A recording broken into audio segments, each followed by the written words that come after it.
The story starts with our main man Kai checking out this girl all chained up, and he wonders if she is a demon or an angel. This girl straight up asks him for help, but Kai can't even believe she's looking to a human for help. Humans and other races have been going at it like a hardcore war, but this girl, she ain't got a clue about that, and Kai's getting mad and frustrated because it's like nobody remembers what the real world's about. So, we flash back and peep Kai doing his usual thing, keeping an eye on a graveyard. His homies want him to hurry up, but Kai takes this shit real serious. In this world, there's 5 races: the demons, with their crazy magic powers; the celestials, who are demihumans such as angels and elves; the spirits, who are creatures that possess special kinds of bodies, such as ghosts. There are also the mythical beasts, that are huge ass monsters like dragons.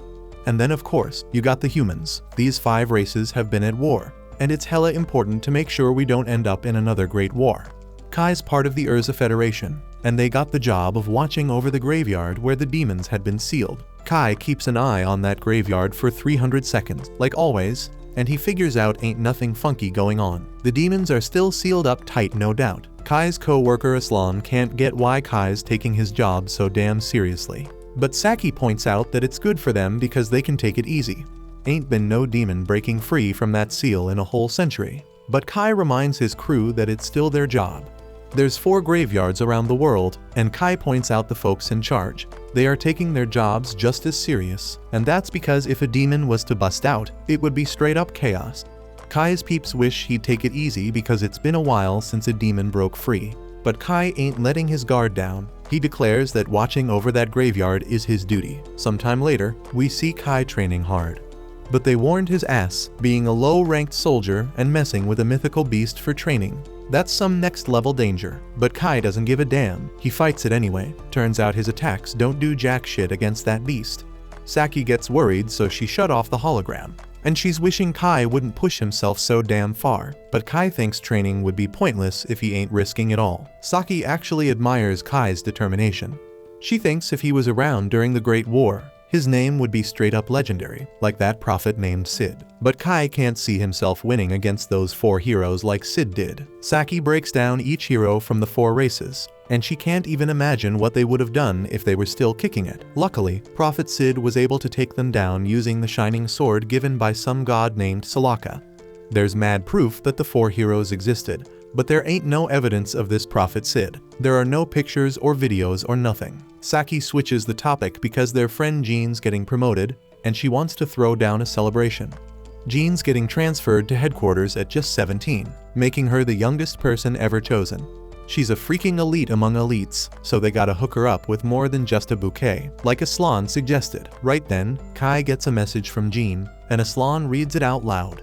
Jean wants to meet up with Kai, but she wants them to keep it on the low from Saki and Aslan. Kai tries to play it off, saying the message ain't really from Jean, but it's too late. And Aslan's wondering if Kai got some secret thing going on with Jean. They try to dig for more info, but Kai just decided to go for a run. Next morning, Kai meets up with Jean, and he's glad she actually showed up on time because she is usually late as hell. She wonders why Kai is all dressed up when he is off duty. So he explains he just came from his morning self-training, something he does every damn day. Jean wants him to roll with her while she goes gift shopping, and she says she looking for presents for Saki and Aslan. She knows they planning to get her something, so she want to give them something back. Jean says she probably won't see them again, but Kai assures her she gonna be back as a cadet after her transfer in like 2 years.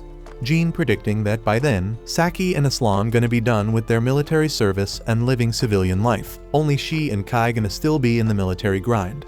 Kai is totally on board with her, but he can tell she's upset. He knows what's wrong and reassures her not to stress, because he's damn sure she's gonna outshine her dad, the big boss at Urza headquarters. They keep having a blast, but Kai ain't paying much mind to Jean's shopping because he's hunting for something for himself. At the end, Jean gives mad props to Kai for helping her score some sick gifts. Then they start chatting about how Jean's dad took Kai to check out the graveyard back when he was just a 10-year-old. Kai wandered into that graveyard, and when he came back, he was telling everyone about laying eyes on Sid's sword. Kai's got a vivid memory of what it was like in that graveyard, and how he almost got his hands on the shining sword. That day, Kai started preaching about how crucial it is to keep the demons locked tight in the graveyard. Jean wonders where they're gonna be in the future, but Kai points out that she will simply be back in 2 years.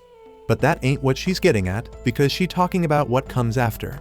Jean wants them to make a promise for the future. But Kai starts freaking out because some weird shit starts going down. Jean is clueless about why he's acting all strange. And now Kai's wondering if he's the only one seeing this crazy stuff. Jean keeps chatting like nothing weird's happening. But Kai is straight up horrified as she gets sucked into a black hole. Then out of nowhere, a mysterious voice announces that the world's reincarnating and it's time to overhaul the whole damn thing. Few moments later, Kai snaps back, but finds himself in a dark and messed up world.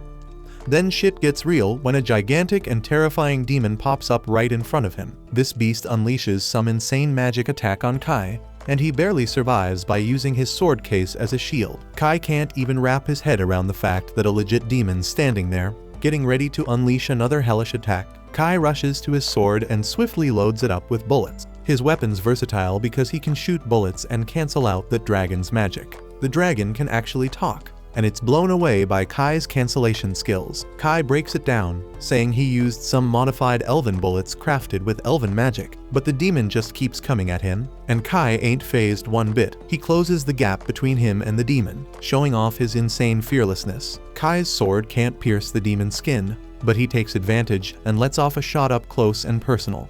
Exhausted as hell, Kai explains that the bullet he just used is a modified Drake bullet that mimics the breath of mythical beasts. It's his first time using it, but Kai's stoked to see that he's moving just like he does in training. He's feeling hella confident now that he knows he can actually take on real-life demons. Just then another demon shows up and starts talking smack about how it's laughable for a human to think it can take down demons.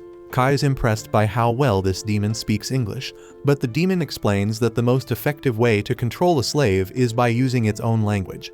Kai is clueless about why the demon's calling him a slave, but there's no time for thinking. The demon says Kai smells dangerous, so it's ready to wipe him out.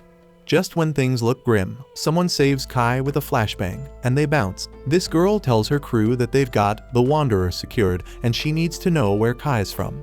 Kai's shocked to see that this girl is Saki, but she ain't got a clue who he is or how he knows her name. Kai reminds her they're friends, but she swears she's never seen him before, and neither has Aslan. Kai can't wrap his head around why they don't remember him, so he reminds them they're from the same agency. They look at him like he's speaking gibberish and explain they're just soldiers in the resistance. Now Kai's the one feeling lost and confused, so Saki starts spilling that they're with the human rebel army. This just causes more confusion to him, so he asks them to tell him everything about this world. Aslan and Saki think he's all messed up from facing a demon, assuming he's forgotten stuff. They try to help him remember, explaining there was a huge war between the 5 races, and humanity ended up on the losing side. Kai is shocked of course, because in his world humanity actually won. Aslan goes on to say that they lost the war over 30 years ago, and the other 4 races took over cities worldwide.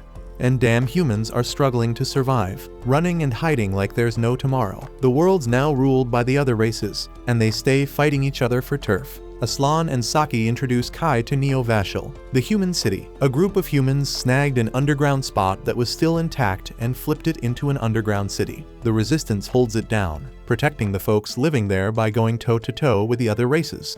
Kai wonders how the hell humans lost the Great War. But Aslan and Saki don't even gotta say it, it's pretty damn obvious. They point out how freaking powerful that demon he just saw was.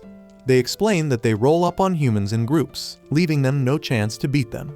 And on top of that, each race got a boss they call a hero, and these heroes are some seriously strong individuals. All this sounds hella familiar to Kai, so he starts wondering what the hell happened to Prophet Sid, humanity's damn savior. Kai can't believe his ears when they say they never heard of Prophet Sid.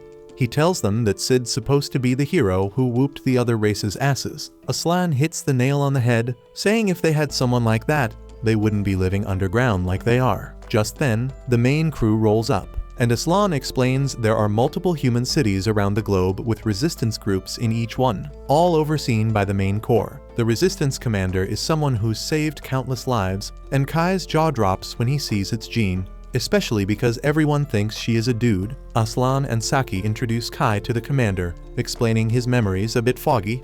Jean starts to leave, but Kai can't handle it all and stops her. He tries to jog Jean's memory about who he is and how they were just shopping a few minutes ago.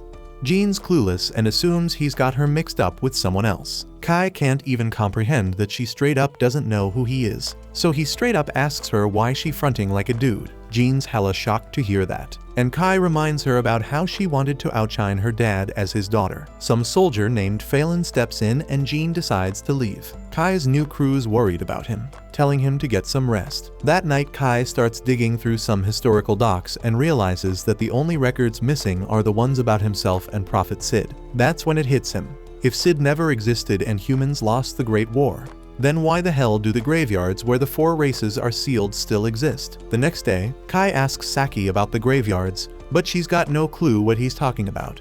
Aslan lets Kai borrow the car, which pisses off Saki, but Aslan says it was just instinct. Kai pulls up to the graveyard and thinks about how it's his first solo trip. He's tripping out when he sees that the blockade stone is gone, so he enters. The darkness fades into light, and Kai's jaws drop when he lays eyes on the shining sword just chilling there. This straight up proves to him that the legends about Sid gotta be true.